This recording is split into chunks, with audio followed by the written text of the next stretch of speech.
All this started around the 21st of May, the first time I got a disconnect notice from my power. I contacted my heating and cooling lady, but she told me the application period for cooling assistance didn't open until June. That's when I started calling churches.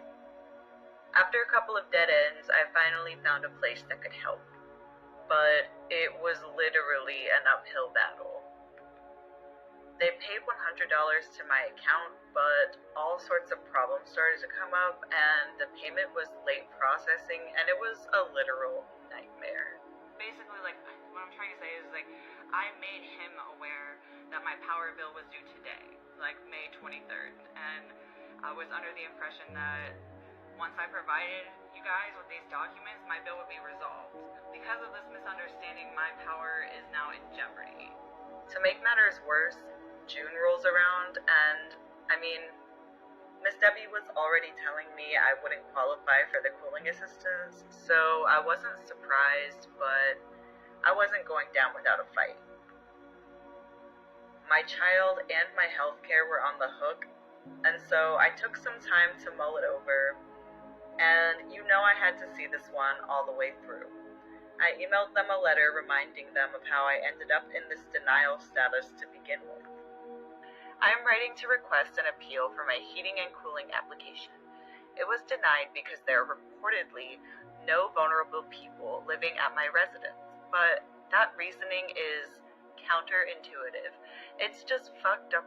Y'all told me I wasn't allowed to claim my vulnerable people because I didn't have money, yet I'm getting denied for even more money since I stopped claiming them.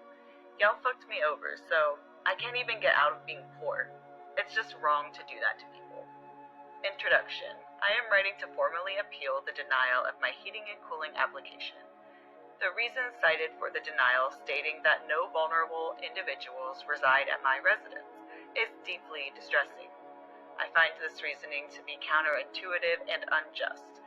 It is crucial to reconsider the decision, taking into account the complexities of vulnerability and economic hardship. Contentions. The denial of the application based on the absence of vulnerable individuals at my residence is flawed for several reasons. Firstly, vulnerability encompasses a wide range of factors beyond just physical health conditions. Economic instability, lack of resources, and social disadvantages can also contribute to vulnerability. By narrowly defining vulnerability, the system fails to acknowledge the nuanced challenges faced by individuals in different circumstances. Furthermore, the insistence on financial criteria for claiming vulnerable individuals is inherently discriminatory. It creates a paradoxical situation where individuals are penalized for not having the means to provide evidence of vulnerability, further perpetuating cycles of poverty and exclusion. This approach undermines the fundamental purpose of assistance programs, which is to provide support to those in need, regardless of their financial status. Impact. The repercussions of this denial extend far beyond the immediate financial implications. By denying access to essential heating and cooling services, vulnerable individuals are put at risk of health and safety hazards. Inadequate heating and cooling can exacerbate existing health conditions, leading to increased medical costs and decreased quality of life.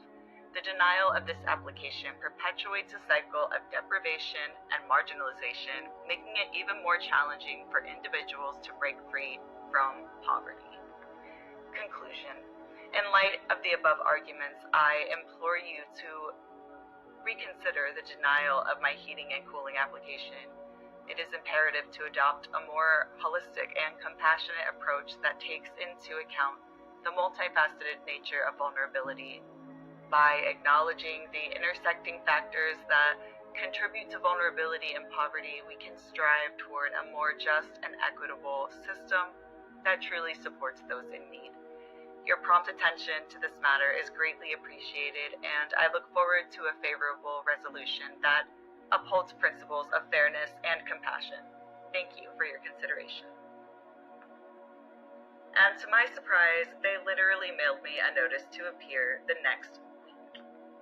And since there's literally not any Ubers anywhere here, I was surprisingly shocked to find a driver who would pick me up, and FYI, it does help to be kind to people in small places. So that was it, but I'll let the story speak for itself. It gets kind of crazy. Grace Network is saying they can only help with $300, and the disconnect is for $380.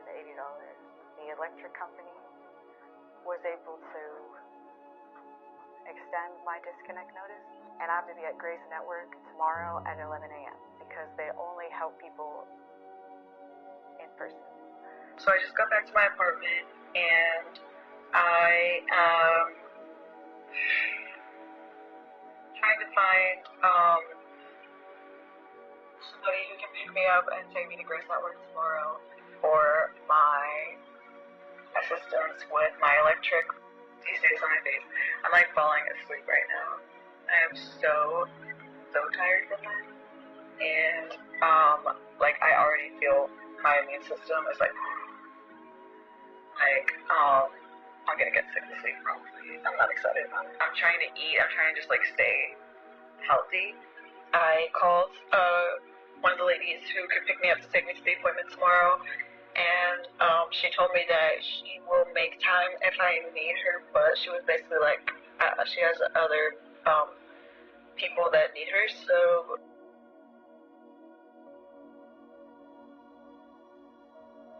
I texted the person who drove me to Grace Network, and she texted me back like immediately, and she was like, do you need me to help with the $80?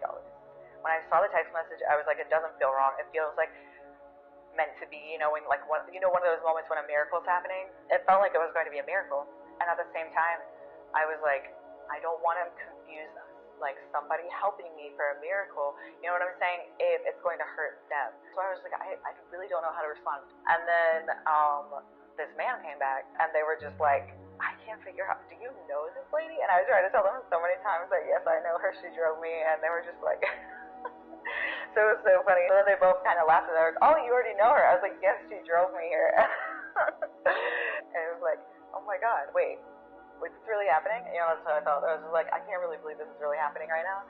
And so, because you saw me yesterday, and like, if you saw me yesterday, then you really believe me. I could not believe that was happening when it happened.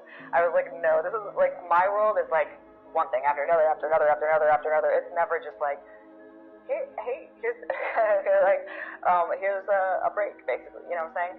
And no pun intended, but literally, it doesn't mean fun. So, look at my ear. Anyway, so basically, so she walked back like it was a literal movie, and she was just like, do you need help with the $81? I want to pay it. And she didn't even need to pay it. Because she works with the department, so she was just like, the department is going to pay it.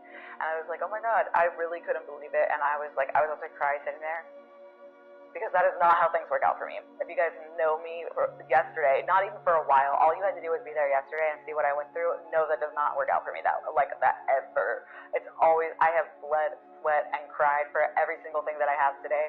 Miss Debbie was like, let me call the department. And literally, just as soon as she picked up the phone to call the department, the representative of the electric company was like, how can I help you? And so then they're both on the phone, and I'm in the middle, like, holy shit, what is happening right now? It was such a blessing. He's like, basically, we have this lady from the department here who wants to pay the $80, and we at Grace Network want to pay the $300. And they're just about to wrap up their conversation. So the ladies at the power company, the representative of the power company, was literally like, have a nice day.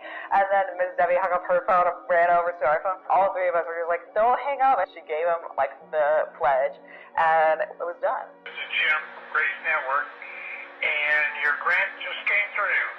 They granted $300 to you. And as it reads, your application for assistance has been approved. You have received a grant of $300, which will be applied to your account with AEP within 2 billing periods. If your account was in threat of termination, the utility company has been notified, and they should not terminate your service. If your service is off, it isn't. That's it. So, congratulations, it went through. Okay, good luck. Thank you. Bye-bye. And I don't know, it was just such a blessing, and I really didn't expect it. I still halfway am like, can't believe it, it's real. And so yeah.